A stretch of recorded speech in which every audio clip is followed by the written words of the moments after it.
પછી એણે માફી માગી ત્યારે દુર્વાસાએ એવું કીધું કે દ્વાપર કલીની સંધિમાં વસુદેવ ગૃહે પ્રગટ થનારા ભગવાનને હાથે તને મુક્તિ મળશે. તો આજ ભગવાને એને મુક્તિ આપી છે.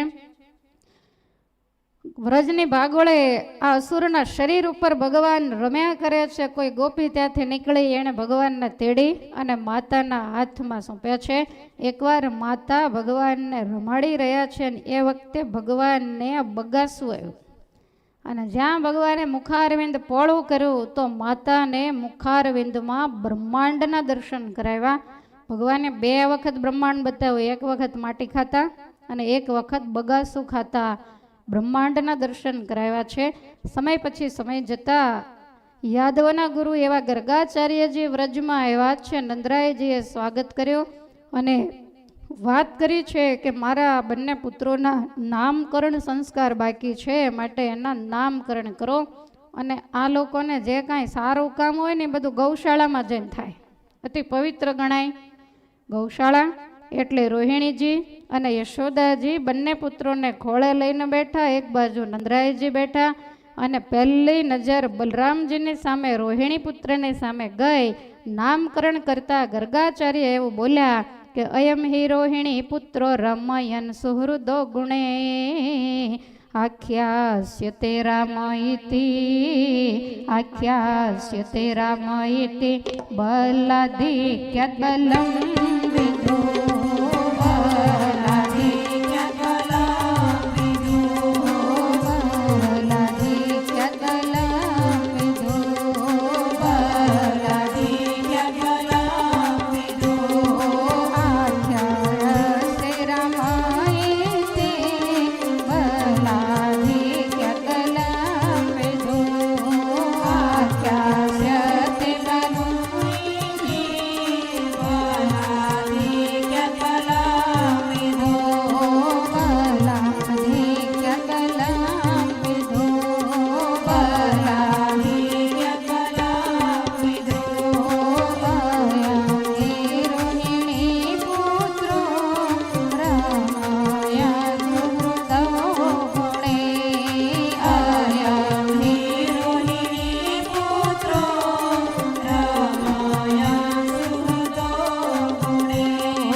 ગર્ગાચાર્યજી કહે છે કે હે નંદરાયજી, આજે રોહિણીના પુત્ર છે એ વધારે રૂપવાન છે કહેતા વર્ણ એનો ગૌર છે, શ્વેત છે, માટે આનું નામ હું રામ પાડું છું. વળી સર્વ કરતા બળવાન છે એટલે બીજું નામ બળ પાડું છું. અને આ બલ અને રામ 2 શબ્દને ભેગા કરશો તો ત્રીજું નામ થશે બલરામ. આગળ ઉપર જતા યાદવોની અંદર જ્યારે સંઘર્ષ થશે ત્યારે બધાને સમજાવટથી ભેગા કરશે એટલે એનું એક નામ પાડું છું સંકર્ષણ. આ રીતે રોહિણી પુત્રના નામ પાડ્યા છે. અને ત્યાર પછી નંદરાયજીને કહે છે કે હે નંદરાયજી, આ તમારો જે નાના પુત્ર છે એ ક્યારેક શ્વેત વર્ણધારી હોય, ક્યારેક રક્તવર્ણધારી હોય, ક્યારેક પિત્ત વર્ણધારી હોય, પણ હમણાં તમારે ત્યાં શ્યામ વર્ણને ધારણ કરીને પધાર્યા છે, માટે એનું નામ કૃષ્ણ કહેવાશે. વળી કૃષ એટલે ખેંચવું. એના જે શરણાગત બનશે એના મનની વૃત્તિને પોતાના સ્વરૂપમાં ખેંચશે એટલે એનું બીજું નામ હું પાડું છું કૃષ્ણ. અને ત્યાર પછી બહુની સંતિ નામાની રૂપાણી ચ સુતસ્ય તે ગુણ કર્માનું રૂપાણી તાન્યહમ વેદનો જનાહા. ગુણ અને કર્મને અનુસારે હે નંદરાયજી આ તમારા પુત્રના અનેક નામ પડશે. હરિ તારા નામ છે 1000. કયા નામે? તમને જે સારું નામ એ નામે કંકોત્રી, જે સારું લાગે કે આ નામ ગમે એ નામે જવા દો, પણ એડ્રેસ સાચું લખજો. અંદર શું લખ્યું એ મહત્વનું નહીં, પણ એડ્રેસ સાચું હોવું જરૂરી છે. ભગવાનને કોઈ પણ નામથી તમે પુકારો તો એ ભગવાન તમને તરત હોંકારો દે. યાદ કરો ગડાળીના આંબા શેઠને. કોઈ શાસ્ત્રોની અંદર વેદ પુરાણોમાં ક્યાંય નામ નથી ને એવું મહારાજનું નામ પડ્યું ન્યાલકરણ. ગડાળીની અંદર નવા મકાન બનાવ્યા, આવીને મહારાજને ગઢડા દંડવટ કર્યા, મહારાજ મારે ઘેર પધરામણી કરવા પધારો. મહારાજ કે કેમ શેઠ? તો કે નવા મકાન કર્યા છે. કાંઈ વાંધો નહીં. મહારાજ બધા સંતો પરમહંસોને લઈને ગયા. પછી ભગવાન શ્રી હરિને પગે લાગીને કહે છે કે મહારાજ મેં એક તમારું નામ પાડ્યું. મહારાજ કે અમારે ઘણાય નામ છે પણ એક વધારે, જેને જે સારું લાગે એ પાડે. તો મહારાજ કે અમને તમારે જેવું તલકચંદ ને કપૂરચંદ ને એવા બધા નામ અમને ન ગમે, કારણ કે વાણિયામાં એવા નામ હોય. ત્યારે આંબા શેઠ કે ના મહારાજ એવું નથી, મેં તમારું નામ ન્યાલકરણ પાડ્યું. મહારાજ કે ન્યાલકરણ એટલે શું? તો કે ગઢાળે જેવડું ખોબલા જેવડું ગામ અને એમાં કરિયાણાનો વેપાર કરતો એક મારે જેવો વાણિયો, એને આજ તમે ન્યાલ કરી દીધો, એટલે તમારું નામ હું ન્યાલકરણ પાડું છું. અને આજ પણ તમે જુઓ આંબા શેઠના વંશજો જે કોઈ મુંબઈમાં હશે કે બીજે ક્યાંય પણ હશે તો એની દુકાન હોય, એની પેઢી હોય, એની ઉપર ન્યાલકરણ જ આજ પણ લખ્યું હોય. આ વારસો એમણે જાળવી રાખ્યો છે. તો ભગવાનને જે નામથી ભજો. મહારાજ કે આંબા શેઠ અમે જ્યારે નાના હતા ને ત્યારે માર્કંડેય મુનિએ અમારું નામ પાડ્યું ને પછી અમારા માતા પિતાએ તો આખા ગામમાં સાકર વેચી હતી. તે તમે અમારું નામ પાડ્યું કંઈ વેચ્યું નહીં. અને એવું કહેવાય છે કે આંબા શેઠે ગઢાળીમાં 12 મણ સાકર વેચી હતી ભગવાનનું ન્યાલકરણ નામ પાડ્યું ત્યારે. અને યાદ રાખો કે આપણે ક્યાં એવા મોટા પુણ્યના પર્વત કમાઈ કમાઈને આવ્યા હતા. કેવાય કર્મ કરતા કરતા આવેલો આ જીવાત્મા, અને એને ભગવાનનો ભેટો થઈ ગયો. આંબા શેઠ તો પછીની વાત છે. આપણને બધા એને ન્યાલ કરી દીધા, એટલે ન્યાલકરણ નામ ખરેખર સાર્થક છે. અધમ ઉદાહરણ એવું પોતાનું નામ સત્ય કર્યું આજ શ્રી ઘનશ્યામ. આપણને એમ થાય કયા અધમને ઉદ્ધારે? યાદ રાખો આપણી જેવા દુનિયામાં અધમ બીજો કોઈ નથી. અને આપણને એ જો મુક્તાનંદ સ્વામીની, ગોપાળાનંદ સ્વામીની, દાદા ખાચરની પંક્તિમાં બેસાડવા તૈયાર હોય તો આનાથી મોટો અધમ ઉદાહરણ ગોતી દો. પણ એ માર્ગ ઉપર જો ચાલશું તો ભગવાનનું બિરુદ છે. કોઈ અવતારમાં બિરુદ નથી આપ્યું એવું મહારાજે બિરુદ આપ્યું. મારા જનને અંતકાળે જરૂર મારે આવો બિરુદ મારું, એને બદલે તે સર્વે જનને જણાવવું. જે મારો હોય તો એને તેડવા માટે મારા પાર્ષદો નહીં, મારે પોતાને જ આવવું. પૂર્ણાનંદ સ્વામીને તેડવા માટે બ્રહ્માનંદ સ્વામીને મોકલ્યા. ત્યારે બ્રહ્માનંદ સ્વામીને જોઈ અને પૂર્ણાનંદ સ્વામી ગજા ગઢવી કહે છે કે મેં તમારા નામની માળા નથી ફેરવી, તમે કેમ આવ્યા? મને મહારાજે મોકલ્યો. ત્યારે આ ગજા ગઢવી કહે છે કે કાંઈ વાંધો નહીં, મહારાજને કહેજો અમારે આવવાની ઈચ્છા નથી. એ ગરજુડાને ગરજ હોય તો આવે, 7 વખત ગરજ હોય તો મને તેડવા એ પોતે આવે, બાકી તમારી ભેગો નહીં આવું. જેના નામની માળા આખી જિંદગી ફેરવી એને મને તેડવા આવવાની નવરાશ નથી. બ્રહ્માનંદ સ્વામી તો વિલે મોઢે ગયા. અને પછી મહારાજ આવ્યા. મહારાજ કે માનની મૂર્તિ બેસો હવે વિમાનમાં. અને ત્યારે આ ગજા ગઢવી પૂર્ણાનંદ સ્વામી એ બેઠા. તો સાધના એવી હોય તો આપણે કહી શકીએ. છાપરીના જાનબાઈને એની માતા કામળબાઈએ કીધું ચાલ જાનું ગઢડે. આ કે મારે નથી આવું, ગરજુડાને ગરજ હોય ત્યાં છાપરી આવે દર્શન દેવા, હું તો અહીંયા બેઠી બેઠી ભજન કરું છું. અને ગઢપુર ગયા એટલે મહારાજે સહજ પૂછ્યું કે કામળબાઈ જાનું કેમ ન આવે? તો કે મહારાજ એનું તો કામ જ હાજા ગાંડા જેવું. કેમ? કે મેં કીધું તેણે કીધું ગરજુડાને ગરજ હોય તો આવે. મહારાજ કે કાંઈ વાંધો નહીં, અમારે 7 વખત ગરજ છે તો અમે એ બાજુથી નીકળશું ત્યારે ચોક્કસ આવશું. દાદા ખાચરને પરણાવવા ગયા ત્યારે વચ્ચે છાપરી આવે નહીં. જાનને સીધા રસ્તે જવા દીધી. મહારાજ કે ધીમે ધીમે હાલજો, અમારે એક કામ આવી ગયું, જવું પડે એવું છે. ત્યાંથી માણકીને વાળી અને સીધા છાપરી ગામે આવ્યા. આંગણામાં આવીને ઊભી રહી. કામળબાઈ દોડ્યા. ત્યારે પોતાની ઓરડીમાં ભજન કરતા જાનબાઈ કહે છે, ગઢડાથી અહીં સુધી લાંબા થયા તો ઓરડી સુધી નહીં આવી કે મારે ઊભું થવું પડશે. અને ભગવાન શ્રી હરિએ તમે છાપરી દર્શન કર્યા, આજ એવી ને એવી જાનબાઈની ઓરડી આપણને દર્શન આપે છે. અને ભગવાન શ્રી હરિને માથે મોટી 3 છોગાની પાઘ ને ઓરડીને નાનો એવો દરવાજો, ઓટલા ઉપર માણકીના 2 પગ અને 2 પગ નીચે ફળિયામાં મહારાજ આમ પાઘડી નીચે કરીને ઓરડીમાં ડોકું કાઢીને કે જાનું હવે તો ઊભી થા. ત્યારે જાનબાઈ ઊભા થયા. આ ભગવાનની ભક્તવત્સલતા છે. મહારાજ કે તમે વેંત નમો તો હું 1 હાથ નમો, પણ આપણે કોષ ગળી ગયા હોય એમ વેંત નમીએ તો થાય ને, એ તો તૈયાર જ છે. પણ આપણાથી માયા છૂટતી નથી અને આપણે ભગવાનમાં જોડાઈ શકતા નથી. એટલે ભગવાનને તમે જે નામથી ભજો એ નામથી પરમેશ્વર તમારો પુકાર જરૂરથી સાંભળે છે. તો ગર્ગાચાર્યજીએ ભગવાનના ઘણા બધા નામ પાડ્યા છે. ભાગવતમાં નથી લખ્યું, પણ આપણા સંતો એવું કહે છે કે યશોદાજીએ પૂછ્યું હતું કે મારા લાલાને કન્યા કેવી મળશે. એટલે ગર્ગાચાર્યજીએ ભગવાનનું ખાંડું હાથમાં લીધું. હજુ તો ભગવાન નાના, એટલે આમ થોડી થોડી મુઠ્ઠીઓ વાળેલી હોય, આમ હથેળીને ખુલ્લી કરી અને અંદર જોયું. ત્યાં તો કન્યા બાબતનું મોટું ગૂંચળું થઈ ગયું હતું. 16,108 કન્યા બાબતની એક રેખા હોય, એને બદલે આટલી બધી રેખા હોય તો મોટું જાળું જ બાજી ગયું હોય તો. એટલે ગર્ગાચાર્ય તો ઘડીક ચક્કર ખાઈ ગયા. ગર્ગાચાર્ય કહે છે કે માં તારા લાલાને 1, 2, 3 જશોદાજીએ મોઢા આડો હાથ દઈ દીધો. તમે સાધુ છો, તમને ન ખબર પડે. એકને રાખવી તમારે કેટલી ભારે પડે છે કયો જોઈ.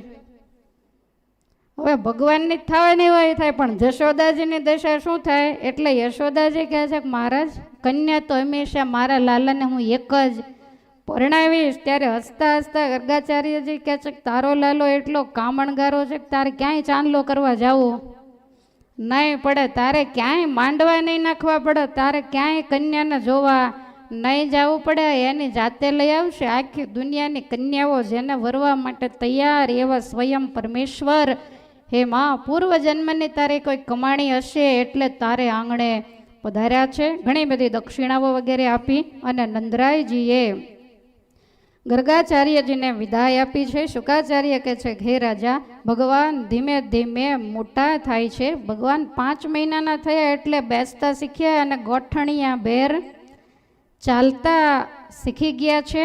અને એ પરમેશ્વર જ્યારે 1 વર્ષના થયા ત્યારે બોલતા અને ઊભા ચાલતા શીખી ગયા છે. હવે ભગવાન ધીમે ધીમે ચાલવા માંડ્યા છે.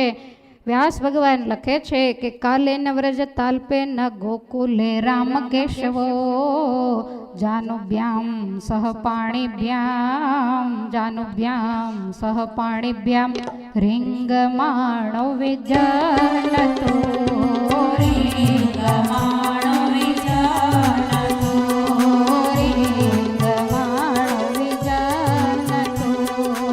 રીંગમાણો વિજનતો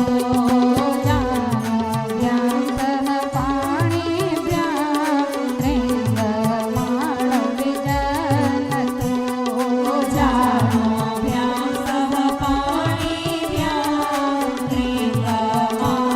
વિજનતો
નંદરાયજીનો વ્યવસાય હતો પશુપાલન, એટલે કાયમ ગાયો ચરાવવા જવાનો હોય, દિવસ ઉગ્યાના જાય, દિવસ હાથમાં પછી પાછા આવે. એટલે ભગવાનના ચાલતા શીખવાડવાની કે એવી બધી નવરાશ કાંઈ એ વખતના લોકોને હતી નહીં. ઠાકોરજી બધું જાતે શીખી ગયા, બેસતા શીખ્યા, પછી ધીમે ધીમે ગોઠણિયા ભેર ચાલતા શીખ્યા, પછી નંદા લઈને દિવાલો પકડી અને પાપા પગલી માંડતા શીખ્યા, અને પછી તો નંદા લઈના પગથિયાને નીચે ઉતરી હાથના ટેકે ટેકે અને પછી ઘૂંટણિયા ભેર ગૌશાળામાં જાય. ગાયો ચરવા ગઈ હોય, નાના નાના વાછરડાઓ બાંધ્યા હોય, એના પૂંછડા જાલીને ઊભા થાય. હવે પૂંછડું જાલી એને ભગવાન ઊભા થાય એટલે વાછરડું તો બહુ ચંચળ હોય, એ આમથી તેમ ફરે, અને એની ભેગા ઠાકોરજી પણ પાપા પગલી માંડે. તેથી ચલણ ગાડી લઈને કોણ શીખવાડે? પપુડીવાળા જોડા કોણ પહેરાવે? કયો જોઈ? તમારા છોકરાને તમે પહેરાવો. તેથી આવું નહોતું, ઠાકોરજી બધું જાતે શીખી ગયા, અને 1 વર્ષના થયા ત્યાં સુધીમાં પરમાત્મા સારી રીતે બોલતા પણ શીખી ગયા છે. હવે ભગવાનની કોમળ અને પાવન પગલીઓ વ્રજની ધરતી ઉપર પડવા માંડી. અત્યાર સુધી ભગવાન ભાગવતમાં બોલતા નહોતા, હવે છેક સુધી બોલશે. ભગવાન બંને ભાઈઓને સવારમાં જ્યારે માતા શણગાર સજાવે, પછી 2 ભાઈઓ એકબીજાની હાથા જોડી કરી, એકનો જન્મ શ્રાવણ મહિનામાં ને એકનો ભાદરવા મહિનામાં, એટલે 11 મહિનાનો ફેર હતો. તો એ બંને એક સાથે, એક ગૌર અને એક શ્યામ, માતા માથે સરસ ઘૂંઘરાળા વાળ હોય એટલે ચોટલી લઈ દે, અંદર સરસ મોતીડાના જુડાઓ ગોઠવે, અને બંને ભાઈઓને નાની નાની ધોતલી પહેરાવે અને આડસોડે ખેસ બાંધી આપે, અને પછી 2 હાથા જોડી કરી અને વ્રજની ગલીઓમાં રમવા માટે નીકળે. અને ભગવાનને જોઈ અને ગોપીઓના જે નાના નાના બાળકો હોય એ પણ બધા ભેગા થઈ જાય, અને ભગવાને સરસ મજાનું એક મોટું મિત્ર મંડળ બનાવ્યું. બધાને બેસાડી અને ભગવાન પૂછે છે કે અમે 2 ભાઈઓ તો કેવા મસ્તાના છીએ, અને તમે તો બધા બહુ દુબળા પાતળા છો, તો એનું કારણ?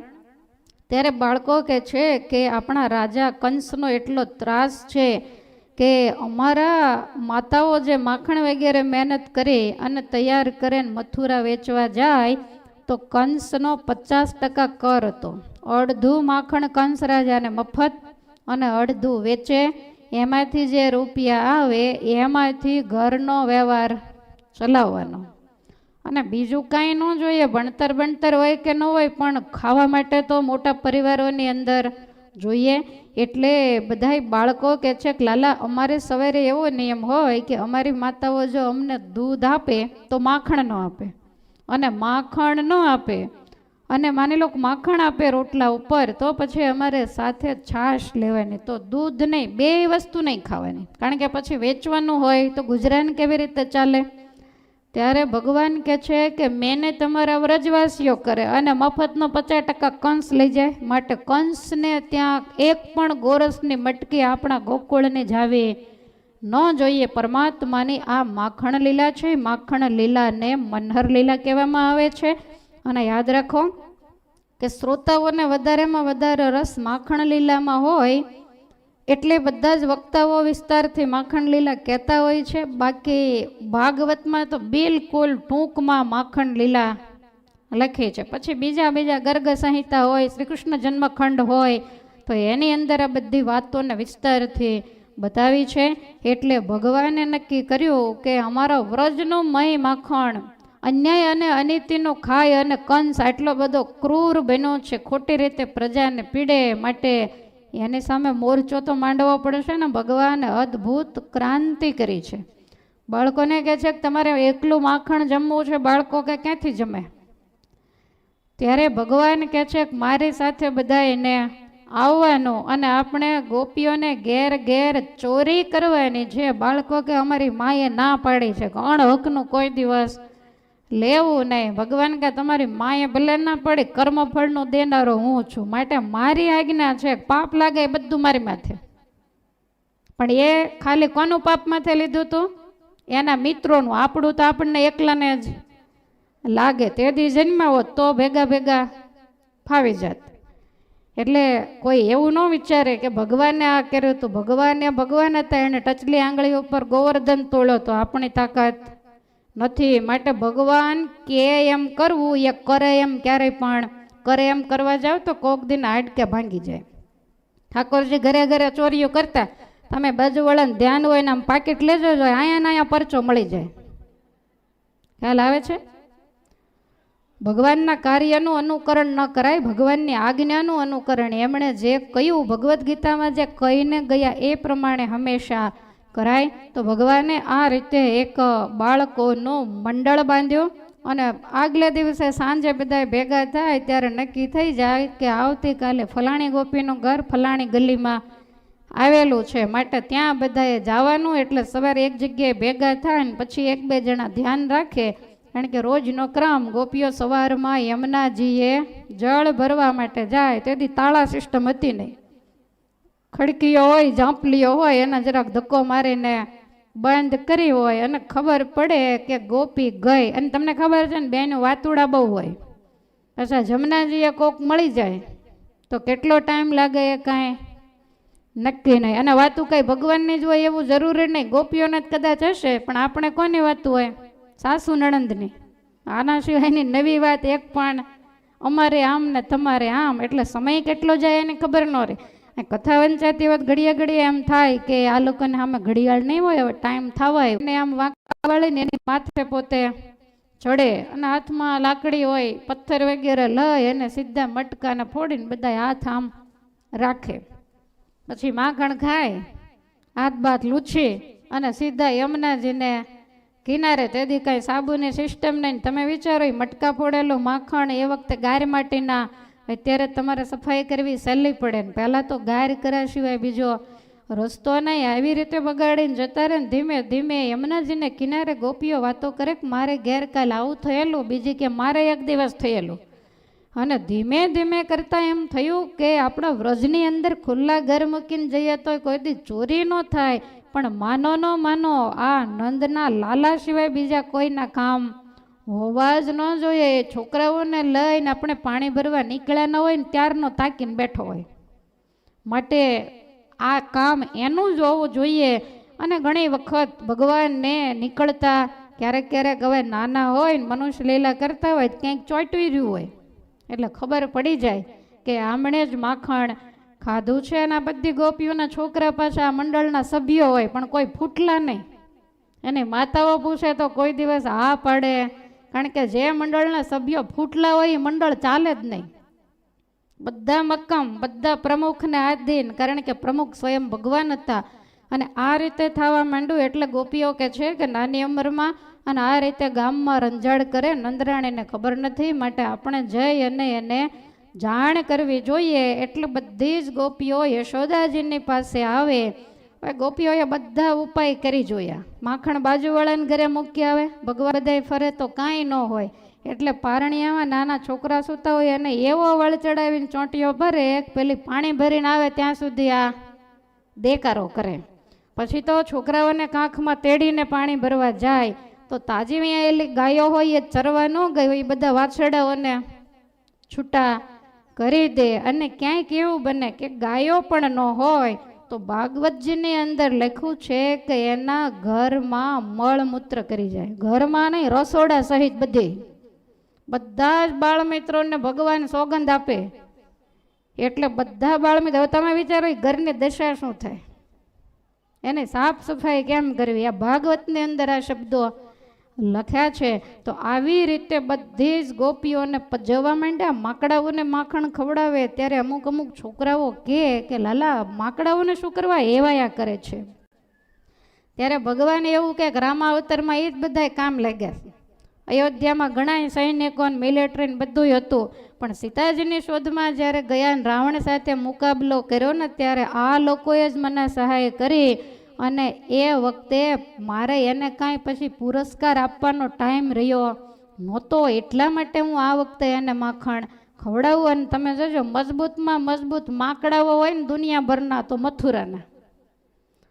તમારા હાથમાં ગમે તે સામાન હોય એ ગમે ત્યાંથી તરાપ મારીને લઈ જાય તમને ખબર પણ, કારણ કે આને શ્રી કૃષ્ણ ભગવાને માખણ ખવડાવી અને બળિયા કરેલા છે. તો આ બધી જ ગોપીઓ આવી અને માતાજીને આગળ આવીને ફરિયાદ કરે છે કે માં તમારો કૃષ્ણ આવી અને આ રીતે અમારા ઘરમાં ચોરીઓ કરે. પહેલાં તો માં ચોંકી ગયા કે અમારા ઘેર 9 લાખ દૂધે અને આ મય માખણ કોઈ ખાનારું બે ભાઈઓ સિવાય છે નહીં, માટે મારો લાલો તારા ઘરમાં આજ શું કરવા નાખે. શરૂઆતમાં તો માતા માન્યા નહીં, પણ એક ગોપી જાય ને બીજી આવે, બીજી જાય ને ત્રીજી આવે અને સતત માતાને ફરિયાદ કર્યા કરે કે સમજાવો કહી વાત માડી તારા કાન કુંવરને.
લીલાના અદ્ભુત પદો આપણા પ્રેમાનંદ સ્વામી, બ્રહ્માનંદ સ્વામી વગેરે નંદ સંતોએ રચ્યા છે.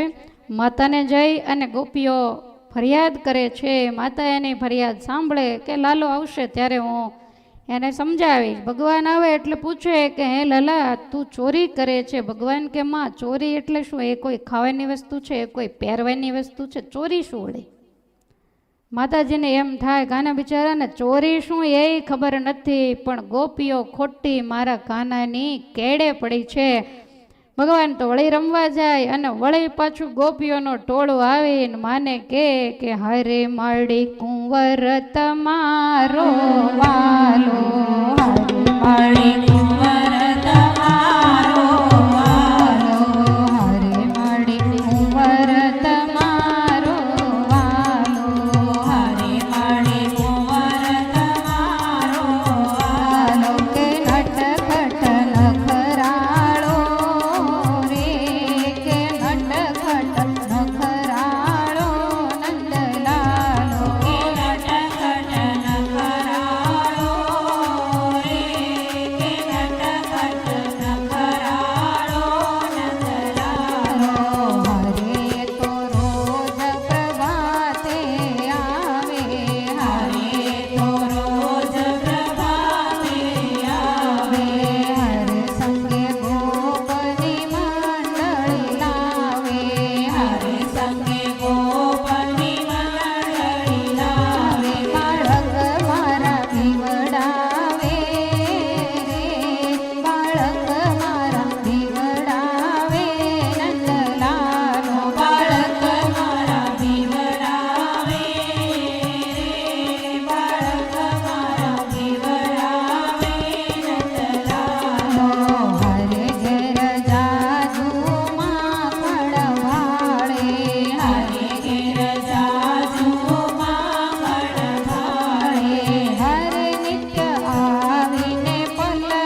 આવી રીતે ગોપીઓ આવી અને ફરિયાદ કરે, પણ માતાજીને આગળ ભગવાન એવું મીઠું મીઠું બોલે કે ક્યારેય પણ ઝપટમાં આવતા નથી. માને તો ભગવાનની જ વાત સાચી મનાય. ભગવાન એવા ઓશિયાળા અને ભલા બોળા થઈ અને માતાજીની સામે બેસે.